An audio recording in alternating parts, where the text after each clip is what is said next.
Dear NEET aspirants, NEET exam के लिए सिर्फ 1 महीना बचा है। अभी भी कई सारे स्टूडेंट फिजिक्स में मार्क्स के लिए परेशान है। ओके, उन्होंने पढ़ाई की है लेकिन फिर भी मार्क्स नहीं आ रहे। ऐसे भी स्टूडेंट हैं जिन लोगों ने पढ़ाई जो है आधी अधूरी की है, मतलब उनके चैप्टर कच्चे पक्के हैं या कुछ ही चैप्टर की स्टडी की है। तो अब देखिए, इस तरह की सिचुएशन में कई सारे स्टूडेंट क्या करते हैं कि भाई अब तो हमारे फिजिक्स में मार्क्स ही नहीं आ रहे, तो हम इसको साइड में कर देते हैं। हम क्या करेंगे, सिर्फ बायो और केमिस्ट्री करेंगे। देखिए, अगर आपने पढ़ाई की है, आप बिल्कुल अगर जीरो लेवल पर नहीं है, तो अगर आपने कुछ चैप्टर्स पढ़े हैं, या ऐसे भी स्टूडेंट हो सकते हैं जिन्होंने बहुत सारे चैप्टर पढ़े लेकिन इसके बावजूद ओके जो टेस्ट हो रहे हैं उसमें उनके मार्क्स नहीं आ रहे हैं, तो ऐसे स्टूडेंट के लिए ये वीडियो बहुत ज्यादा इंपॉर्टेंट है। देखिए, इस वीडियो में हम कुछ ऐसे चैप्टर्स को डिस्कस कर रहे हैं जो पढ़ने के लिए थोड़े आसान रहेंगे लेकिन एग्जाम में जो है उनका वेटेज ज्यादा रहेगा। अगर आपने इन चैप्टर्स को अच्छे से प्रैक्टिस किया, इनके क्वेश्चन की अच्छे से तैयारी की, तो डेफिनेटली आपका एक मतलब जो है डिसेंट स्कोर आ सकता है। देखिए, बिल्कुल जीरो से हीरो नहीं हो सकते, यहाँ पे ये पॉसिबिलिटी नहीं है। अगर आपने कुछ हद तक पढ़ाई की, आपको कुछ मालूम है, और अगर आपने हम इस वीडियो में जो बता रहे हैं उन चैप्टर्स को अच्छे से प्रिपेयर किया, सही तरीके से उसको फॉलो किया, तो आप जो है एक अच्छा सा इसमें डिसेंट स्कोर ले सकते हैं। अब देखिए, यहाँ पे कितने मार्क्स आएंगे, कौन कौन से चैप्टर्स पढ़ना है, चलिए इस वीडियो को स्टार्ट करते हैं। तो सबसे पहले देखिए कि यहाँ पे हमने ये चैप्टर की लिस्ट लगा रखी है। तो सबसे पहले अगर बात की जाए तो यूनिट और मेजरमेंट बहुत इंपॉर्टेंट चैप्टर है, 2 से 3 क्वेश्चन मिलेंगे। तो अब इसमें क्या करना है आपको, तो देखिए सारे चैप्टर्स के लिए आपको जो एनसीईआरटी के सॉल्व एग्जांपल्स है, एनसीईआरटी के जो एक्सरसाइज के क्वेश्चंस है, ओके, जो बहुत ज्यादा लेंदी ना हो, ओके, बहुत ज्यादा लेंदी अगर क्वेश्चन है तो आप उसको अवॉइड कर सकते हैं। और जो पीवाईक्यू है, ओके, वो अच्छे से करें आप। एनसीईआरटी के सॉल्व एग्जांपल कर लें, कुछ एक्सरसाइज में से क्वेश्चन कर लें, और आप जो है पीवाईक्यूज कर लें। तो अगर आपने ये जो चैप्टर्स है इनकी इस तरह से प्रैक्टिस कर ली अच्छे से, ओके, समझ के भी, कॉन्सेप्टिवली भी आप करें। देखिए, आपको बहुत ज्यादा सिलेबस नहीं बता रहा हूं मैं, इसलिए यहाँ पर आपको जो पढ़ना है ना वो सही पॉलिशिंग करनी पड़ेगी। आप बोलेंगे सर ये चैप्टर तो हमने पढ़े हैं, आपने पढ़े हैं लेकिन फिर भी मार्क्स नहीं आ रहे, आपने जो पढ़ा है वो स्कोर में कन्वर्ट नहीं हो रहा है, तो आपको सही तरीके से पढ़ना है। ओके, जो टाइम बचा है मुश्किल से 1 महीना, उसमें आपने ये जो 10 एक चैप्टर बता रहे हैं इसकी सही से तैयारी। तो आपको क्या करना है कि भाई कंसेप्टिवली भी समझना है, और जिस तरह से मैंने बोला है कि आपको एनसीईआरटी के सॉल्व एग्जाम्पल करें, आप एक्सरसाइज के क्वेश्चन करें, और जो है पीवाईक्यू खास तौर से करें, और वक्त मिलता है तो कोई और मटेरियल से भी आप क्वेश्चन लेके प्रैक्टिस करें। ओके, तो आपको ये पहला चैप्टर 2 से 3 क्वेश्चन आपको दे सकता है। इसी तरह से ग्रेविटेशन एक मॉडरेट चैप्टर है। देखो, ये वाला भी जो है ना मॉडरेट चैप्टर है, बड़ा चैप्टर नहीं है, लेकिन 2 से 3 क्वेश्चन देता है। क्यों? एक तीसरा क्वेश्चन बनने की पॉसिबिलिटी इसलिए होती है कि इसमें जो यूनिट डायमेंशन है वो किसी और मतलब जो है मतलब जो चैप्टर्स हैं हमारे, उनमें से किसी भी चैप्टर से वो क्वांटिटी लेकर पूछ सकता है। तो कभी क्या होता है कि भी उस चैप्टर में उसको काउंट कर लिया जाता कभी, लेकिन है तो टॉपिक इस चैप्टर का, तो इसलिए यहाँ पे ये चांस बन सकता है कि 2 से 3 क्वेश्चन इसके हमें मिल सकते हैं। तो यहाँ पे ग्रेविटेशन मॉडरेट चैप्टर है, इसके भी 2 क्वेश्चन बन सकते हैं। तो कोई एक ऐसा चैप्टर जो आप डायरेक्टली भी, ओके, जो 10 तक आपने पढ़ा है उसके बेस पर आप डायरेक्ट पढ़ सकते हैं, इसको कोई और बेस की जरूरत नहीं है। ठीक है, तो आप ये भी चैप्टर जो है पढ़ने में, ओके, समझने में आसान होता है। उसके बाद केटीजी एक छोटा सा चैप्टर है।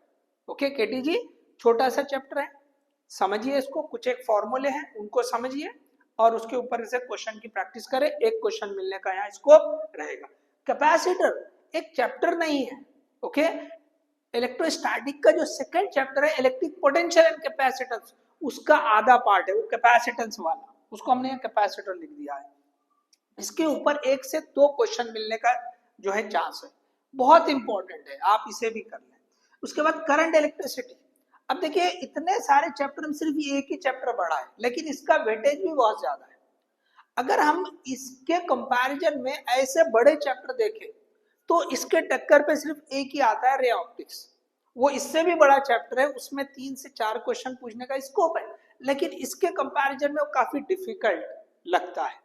तो इसलिए ये जो चैप्टर है और इससे रिलेटेड आपने 9th में 10th में पढ़ा हुआ होता है, तो कुछ हद तक ये जो है ना समझने में आसान लगेगा आपको। तो इसके भी जो है ना क्वेश्चन की अच्छे से प्रैक्टिस करें, पूरा चैप्टर थॉरोली पढ़े, ठीक है। देखिए पूरा सिलेबस तो नहीं पढ़े आप, अब ये जो चैप्टर आपको सिलेक्टेड दे रहे हैं तो इसको सही से पढ़िए, ठीक है। चलिए आगे बढ़ते हैं। तो नेक्स्ट है एसी। तो इसी के कंटिन्यूएशन में ये जो चैप्टर है वो डीसी वाला है, डायरेक्ट करंट, और ये अल्टरनेटिंग करंट, इसके ऊपर भी 2 क्वेश्चन पूछता है। Dual nature of radiation and matter, इस पे 1 से 2 क्वेश्चन। छोटा चैप्टर है, बड़ा चैप्टर नहीं, छोटा सा चैप्टर है, लेकिन 1 से 2 क्वेश्चन पूछने का यहाँ पे स्कोप रह सकता है। इसी तरह नेक्स्ट है एटम, छोटा चैप्टर है, 1 क्वेश्चन पूछता है। न्यूक्लियाई, छोटा चैप्टर है, 1 क्वेश्चन पूछता है। इसके साथ में सेमीकंडक्टर, देखिए जिस तरह से यूनिट और डायमेंशन एक मॉडरेट चैप्टर रह के 2 से 3 क्वेश्चन दे सकता है, इसी तरह से सेमीकंडक्टर भी 2 से 3 क्वेश्चन आपको दे सकता है। तो बहुत ही ज्यादा इंपॉर्टेंट ये जो चैप्टर है। अब देखिए ये जो चैप्टर हमने यहाँ पे सिलेक्ट किए हैं, अब बहुत सारे दूसरे चैप्टर भी देखेंगे, अब उनके कंपैरिजन में इन्हीं को क्यों सिलेक्ट किया, तो जैसे मैं बता चुका हूं कि भाई ये जो है ना पढ़ने में थोड़े आसान भी रहेंगे, प्रैक्टिस तो करनी पड़ेगी। ऐसा नहीं कि आसान बोले तो बिल्कुल ही आसान है और बहुत जो है कम टाइम में सब हो जाएगा, नहीं। देखिए ऐसे चैप्टर जो बड़े हैं उनको टाइम भी ज्यादा लगता है, वो हटा दिया, ओके, उसको हटा के ऐसे चैप्टर जो बड़े हो या मॉडरेट हो लेकिन वेटेज अच्छा हो उनका, छोटे हो वेटेज अच्छा हो, ऐसे चैप्टर्स को यहाँ सिलेक्ट किया। जैसे फॉर एग्जांपल अगर हम बात करें मैकेनिकल प्रॉपर्टीज ऑफ फ्लूइड या फ्लूइड मैकेनिक्स जो चैप्टर है, देखो काफी बड़ा चैप्टर है। अगर उसका वेटेज देखेंगे तो वेटेज तो एक्चुअली कहीं डिफाइंड नहीं है। वेटेज हम सिर्फ क्या कर रहे हैं, पिछले कुछ साल में ओके एग्जाम्स जो है उनमें कितने बार पूछा है, उनमें कितना उसके जो है क्वेश्चंस आए, उसके हिसाब से हम एक एवरेज वेटेज ले ले रहे हैं। तो अगर आप देखेंगे तो कभी 1 मार्क कभी 1 क्वेश्चन और कभी कभार 2 क्वेश्चन ऐसे आए हैं फ्लूइड मैकेनिक्स में। तो अब चैप्टर तो काफी बड़ा है और डिफिकल्ट भी लगता है। अगर आप उसकी तैयारी करेंगे तो उस एक चैप्टर के बदले आप जो है ये यूनिट और मेजरमेंट का भी चैप्टर कंप्लीट कर ले सकते हैं अच्छे से, और ये सेमीकंडक्टर भी, मतलब 2 चैप्टर आपके अच्छे से हो जाएंगे। या हो सकता है कि यहाँ पे एक मॉडरेट और 2 छोटे चैप्टर भी, ये तीनों भी उतने टाइम में हो जाएंगे। तो आप देखो वहां से एक ही चैप्टर एक ही क्वेश्चन का स्कोप है, यहाँ पे 3 से 4 क्वेश्चन मिलने का स्कोप है। तो इस तरह से ओके, इस तरह से हमने यहाँ पे ये चैप्टर्स को सिलेक्ट किया है। तो ये जो है वेटेज भी अच्छा है। तो लगभग अगर आप देखें तो 17 से 20 क्वेश्चन यहाँ पे आपको इससे मिल सकते हैं। कितने हैं, तो 10 चैप्टर, और पूरे 10 भी नहीं है, ये आधा ही चैप्टर है। और इन 10 चैप्टर में सिर्फ एक ही चैप्टर करंट इलेक्ट्रिसिटी बड़ा है, बाकी आप देखेंगे मॉडरेट है, ये छोटा स्मॉल चैप्टर है, ओके, ये थोड़ा सा बड़ा रहेगा, ठीक है, लेकिन वो भी इसके उतना बड़ा नहीं है, इसके मुकाबले में छोटा ही रहेगा। डुअल नेचर छोटा चैप्टर, एटम छोटा चैप्टर, न्यूक्लियाई छोटा चैप्टर, सेमीकंडक्टर मॉडरेट। तो देखिए ऐसे चैप्टर्स जो मॉडरेट है या स्मॉल है, और ये 1-2 को छोड़ देंगे थोड़ा बड़े चैप्टर, तो बाकी इनमें ज्यादातर छोटे और मॉडरेट चैप्टर है। तो ये जो है ना टाइम भी कम लेंगे। अगर आपने अच्छे से प्रैक्टिस की तो आपको इतने में से आपको लगभग जो है अराउंड 20 क्वेश्चन आपको मिल जाएंगे। अब इसके साथ में देखिए हर कोई जो है ना ये chapter motion in straight line या मोशन इन 1D पढ़ता है। 11th स्टार्ट होता है तो यूनिट और मेजरमेंट के बाद सीधे यही चैप्टर काइनेमेटिक्स का आता है। तो बहुत सारे स्टूडेंट, लगभग हर स्टूडेंट जो है काइनेमेटिक्स तो पढ़ता ही है, भले आगे वो कम ज्यादा कुछ पढ़े, लेकिन ये चैप्टर जनरली पूरे पढ़ते हैं।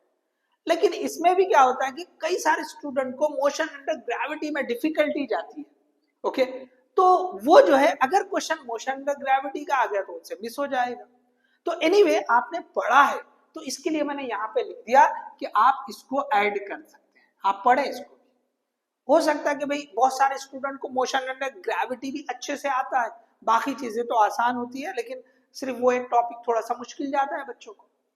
तो अगर ऐसा हो कि भाई मोशन और ग्रेविटी को छोड़ के जो टॉपिक है उसमें से कोई क्वेश्चन पूछ लिया और कई सारी चीजें बेसिक है, तो उस हिसाब से आपने ये चैप्टर भी करना चाहिए, इससे भी एक क्वेश्चन मिल जाता है। तो लगभग ये समझ लीजिए कि अगर आपने इतना पढ़ा तो 20 क्वेश्चन के अराउंड आपको जो है क्वेश्चन, सॉरी 20 क्वेश्चन के अराउंड जो है आपको मिल जाएंगे। अब इसके साथ में देखिए अगर वक्त मिलता है तो आप कुछ टॉपिक्स और ऐड कर लें, चैप्टर नहीं टॉपिक।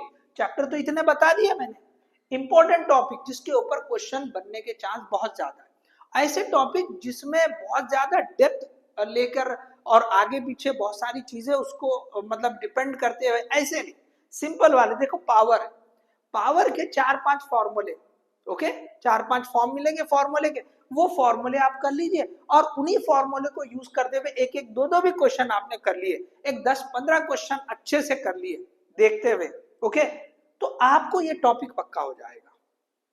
ओके कुछ क्वेश्चन ग्राफ वाला जैसा पावर और टाइम के बीच में जैसा मिलेगा, और मतलब रेशो का देख कर भी क्वेश्चन मिलेगा, और जैसे mgh ओके अपॉन t या mgv, ऐसे जो फॉर्मूले अलग अलग बनेंगे आप वो कर लें, f बार डॉट v बार, ऐसे जो भी रहेगा आप जो है करते चले। उसके बाद विस्कोसिटी, ओके ये बहुत छोटा सा टॉपिक है, मैकेनिकल प्रॉपर्टीज ऑफ फ्लूइड का है, 2 ही फॉर्मूले हैं इसमें ये वाले छोटे टॉपिक में। तो अगर क्वेश्चन उससे पूछ लेता है फ्लूइड मैकेनिक्स से, और ज्यादा चांसेस बनते हैं कि भाई इसमें से या सरफेस टेंशन से पूछता है, तो सरफेस टेंशन थोड़ा बड़ा इसलिए मैंने यहाँ नहीं लिखा। विस्कोसिटी आप कर लें। ऑर्गन पाइप बहुत इंपॉर्टेंट टॉपिक है वेव से, इसके ऊपर बहुत बार क्वेश्चन जो है पूछा है। आप जो है पीवाईक्यू की बुक देखें और उसमें ये टॉपिक देखो वेव्स में, तो इसमें बहुत सारे क्वेश्चन मिलेंगे। उसके बाद मैग्नेटिक मटेरियल, आपको ये केमिस्ट्री में भी है, diamagnetic material, paramagnetic material, ferromagnetic material, इनको आप अच्छे से पढ़ लें, थ्योरेटिकली है अच्छे से पढ़ लें, इसके ऊपर भी क्वेश्चन मिल जा सकता है। इसी तरह microscope and telescope, ray optics का टॉपिक है। तो अब रे ऑप्टिक्स में बहुत सारी चीजें हैं, लेकिन अगर आपने इनके फॉर्मूले को याद रखा, इसमें जो है मैग्निफिकेशन पूछता है, नहीं तो फिर आपको जो है लेंथ ऑफ द माइक्रोस्कोप या लेंथ ऑफ द टेलीस्कोप, फॉर्मूले को अच्छे से समझे और उसके ऊपर के कुछ क्वेश्चन करें। एक 4-5 क्वेश्चन माइक्रोस्कोप को लेके करें या 3-4 क्वेश्चन थोड़े वेरिएशन के साथ देखें आप, और इसी तरह से टेलीस्कोप के भी एक 4-5 क्वेश्चन देखें, तो इसके ऊपर भी क्वेश्चन बनने के बहुत ज्यादा चांसेस है। उसके बाद है वे ऑप्टिक्स में से पोलराइजेशन, एक आसान टॉपिक, इसके एक 5, 7, 8, 10 जो भी हो सकता है, आप क्वेश्चन देखो पीवाईक्यू में और उसको सॉल्व करो, तो उस जैसा ही क्वेश्चन कुछ ना कुछ मतलब स्लाइड वेरिएशन के साथ दे सकता है। तो ये टॉपिक्स कर लेंगे तो इसमें से भी 2-3 क्वेश्चन मिलने का स्कोप रहेगा। 100% श्योर तो नहीं बोल सकता कोई भी, ठीक है, तो लेकिन ये वो टॉपिक्स है आप पीवाईक्यू में देखेंगे तो इनके ऊपर क्वेश्चंस बहुत सारे बने हैं, या ऐसे टॉपिक है जिसको क्वेश्चन तो आ ही रहे लेकिन बहुत ज्यादा उसको मतलब डेप्थ से या जो है सपोर्टिव या डिपेंडेंसी नहीं है ज्यादा, आप फॉर्मूले देखते चले और पढ़ ले, ओके तो थोड़ा इसके ऊपर ध्यान दे तो आपको 2 से 3 क्वेश्चन मिलने का स्कोप है। इसके बाद जैसे मैंने लिखा टॉपिक्स के अलावा फॉर्मूले भी, ऐसे कुछ फॉर्मूले जो मतलब स्ट्रेट फॉरवर्ड है, बस वैल्यू पुट करो आंसर आएगा, ऐसे भी कुछ क्वेश्चन आपको मिल सकते हैं। जैसे अगर मैंने यहाँ पे बात करूं डाइपोल, इलेक्ट्रिक डाइपोल और मैग्नेटिक डाइपोल, अब इनके फॉर्मूले आप याद रख लें कि भाई इलेक्ट्रिक डाइपोल की वजह से इलेक्ट्रिक फील्ड कितनी आएगी, मैग्नेटिक डाइपोल की वजह से मैग्नेटिक फील्ड कितनी आएगी, या इलेक्ट्रिक डाइपोल को इलेक्ट्रिक फील्ड में रखेंगे तो टॉर्क जो लगेगा, मैग्नेटिक डाइपोल को मैग्नेटिक फील्ड में रखेंगे तो टॉर्क जो लगता है उसका फॉर्मूला क्या रहेगा। तो ऐसे मतलब क्वेश्चन बन जाएंगे, तो आप इससे रिलेटेड कुछ फॉर्मूलेज आप देख लो, ओके। इसी के साथ में field versus distance, okay graph, electric field versus distance, magnetic field versus distance, इसी तरह से इलेक्ट्रिक पोटेंशियल वर्सेस डिस्टेंस। ये जो ग्राफ है वो यहाँ हो चुके हैं ग्रेविटेशन में, अब ग्रेविटेशन आप अच्छे से पढ़ रहे हैं, फुल फ्लेज पढ़ रहे हैं, तो वही ग्राफ यहाँ यूज होंगे इलेक्ट्रोस्टैटिक में भी मैग्नेटिक में भी, तो वो एडवांटेज आपको मिल सकता है, तो आप वो देख लें। Continuity equation, okay a1v1 is equal to a2v2, okay तो ये वाला जो है आप इक्वेशन एक 2 क्वेश्चन कर लिए तो आपको एकदम क्लियर हो जाता है। पास्कल कर लो, okay f1/a1 is equal to f2/a2, okay बहुत ज्यादा कुछ मतलब उसके ऊपर घुमा के वो नहीं, एरिया निकालने आना चाहिए, एरिया के लिए घुमा सकता है, रेडियस दे सकता है। तो स्ट्रेट फॉरवर्ड जो फॉर्मूले बस वो देखो, बहुत ज्यादा देखने की जरूरत नहीं। उसके बाद वेन्स लॉ है, स्टीफन्स लॉ है, फॉर्मूला देखो, ओके, उसके ऊपर डायरेक्ट जो क्वेश्चन बन रहे हैं उसको देख लो। तो अगर इनमें से कुछ एक आध मिल गया, दो मिल गए, तो आपको बेनिफिट है। तो आप जो है ना 20 से ज्यादा भी अगर इनको ऐड कर लेंगे तो 20 के ऊपर आपको क्वेश्चन मिल जाएंगे। तो जहां पे आप स्ट्रगल कर रहे हैं, आप पढ़ाई की है लेकिन आपका स्कोर कुछ भी नहीं आ रहा फिजिक्स में, ओके, ऐसी सिचुएशन है कि आप फिजिक्स को छोड़ देना चाह रहे हैं, ओके, कोई बोल रहा है कि मुझे 10 मार्क आ रहे, 15 मार्क आ रहे, 20 मार्क आ रहे, बस सर इससे बढ़ के ही नहीं आ रहे, ओके। तो अगर आपने पूरे सिलेबस के बजाय अब ये जो टाइम बचा है, इन 10 चैप्टर या 10.5 चैप्टर आप बोले, इनको अगर पक्के कर लिया और साथ में कुछ टॉपिक्स को और फॉर्मूलेस को अच्छे से याद कर लिया, तो आपको लगभग मोर देन 20 क्वेश्चन 20 से 25 के बीच में आपको मिल सकते हैं। मतलब आप 80 प्लस स्कोर तक जा सकते हैं। जहां पे आप 10-15 मार्क्स में परेशान है, आप जो है ना 80 मार्क्स के आसपास जो है आप ले सकते हैं। तो आप देखिए कि भाई अगर जो जिसने पढ़ाई की है सब है, उसको मालूम है ये, लेकिन सही तरीके से नहीं पढ़ा है, तो सही तरीके से पढ़िए, इतना ही पढ़िए। अब सब पूरा सिलेबस लेके बैठे आप जो है और 28-29 चैप्टर पूरे आप पढ़ रहे हैं, तो ऑब्वियसली सारा मिक्सअप हो जाएगा। आपने शुरू से उतनी डेप्थ से नहीं पढ़ा तो यहाँ पे दिक्कत आएगी। तो बेटर है कि जिन लोगों की तैयारी बहुत ज्यादा नहीं है या बहुत स्ट्रांग नहीं है, तो वो लोग, वो स्टूडेंट्स बेटर है ये कि आप इन चैप्टर्स को अच्छे से थॉरोली करें, क्वेश्चंस की ज्यादा से ज्यादा प्रैक्टिस करें, इन वाले टॉपिक्स के ऊपर भी क्वेश्चंस देखें, और ये जो फॉर्मूले जैसे बताए इसमें आप आपके हिसाब से ऐड कर सकते हैं। जो स्ट्रेट फॉरवर्ड फॉर्मूले दिख रहे हैं आप डायरेक्ट कर सकते हैं। देखिए इसमें एक और होता है कि भाई magnetic field, okay, in the solenoid, okay, mu 0 एनाइड, सिंपल सा फार्मूला, ये भी पीवाईक्यू है, क्वेश्चन पूछा है, ओके। कोफिशिएंट ऑफ कपलिंग के लिए जो है फार्मूला पूछ ले सकता है। तो ऐसे जो फॉर्मूले डायरेक्ट स्ट्रेट फॉरवर्ड जो बन सकते हैं, आप ऐसे निकाले अपने तौर पे। मैंने यहाँ पे आपके रेफरेंस के लिए कुछ बता दिया है, 7-8 बता दिया मैंने, ऐसे आप कुछ और ऐड कर सकते हैं, तो जिससे आपको जो है एडवांटेज मिल सकता है। तो होप, ओके, ये जो हमने बताया है, ओके, ये स्ट्रैटेजी आप फॉलो करेंगे तो डेफिनेटली आप 80 को क्रॉस कर लोगे, ओके। 20 क्वेश्चन तो पक्का मिलेंगे, उसके ऊपर ही जाएंगे। सो होप ये वीडियो आपके लिए हेल्पफुल रहेंगी। इसे ज्यादा से ज्यादा शेयर करें, चैनल को सब्सक्राइब करें। All the best, thank you.